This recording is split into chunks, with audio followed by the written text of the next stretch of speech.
Shalom. యేసుక్రీస్తు పేరట అందరికీ వందనములు.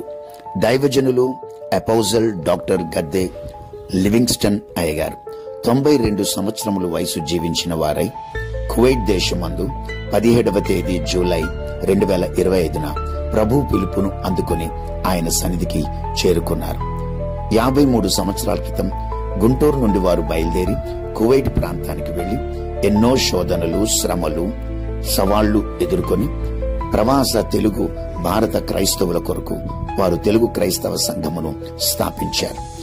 అది గవర్నమెంట్ నందు రిజిస్టర్డ్ గా వారు ఆ సంఘమును స్థాపించి అనంతరం అనేక అరబ్ దేశాలలో ఉన్నటువంటి ప్రవాస తెలుగు క్రైస్తవులందరి కొరకు వారు తెలుగు క్రైస్తవ సంఘాలను స్థాపించారు.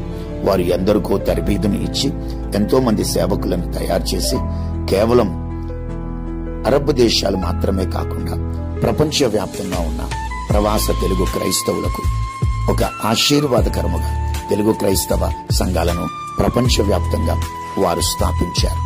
వారు నా తలపై చేతులుంచి నన్ను ఆశీర్వదించి ప్రత్యేకంగా సేవ కొరకు నన్ను బలపరిచారు. ఆస్ట్రేలియా దేశంలో వారు ఉన్నప్పుడు నేను వారితో కొన్ని దినములు సహవాసంలో ఉండి వారి యొక్క అనుభవాలను మరింతగా తెలుసుకోవడానికి గొప్ప భాగ్యమును, ధన్యతను ప్రభు నాకు కలుగ చేశారు.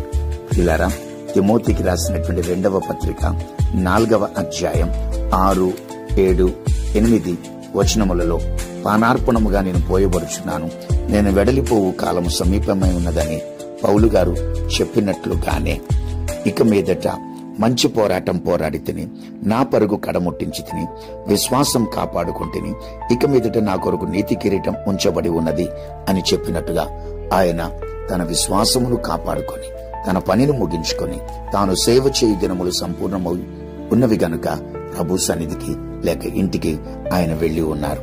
ప్రకటన గ్రంథం 14:13లో ఇప్పటి నుండి ప్రభువునందు మృతులు ధన్యులని వ్రాయమని పరలోకం నుండి ఒక చెప్పగా వింటిని. నిజమే, వారు తమ ప్రయాసములు మాని విశ్రాంతి పొందుదురు, వారి క్రియలు వారి వెంట పోవునని ఆత్మ చెప్పుచున్నాడు. నీతిమంతుని జ్ఞాపకం చేసుకొనుట ఆశీర్వాదకరం, భక్తుల మరణం యెహోవా దృష్టికి విలువైనది. వారు మనకు విడిచి వెళ్లినటువంటి మాదిరిని మనమును అనుసరించి ఆ బాటలో తప్పక సాగిపోవాల్సిన వారమై ఉన్నాం.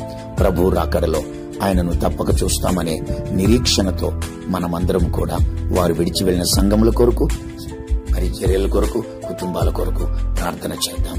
దేవుడు మనలందరినీ దీవించునుగాక. ప్రభు కృప మనందరికీ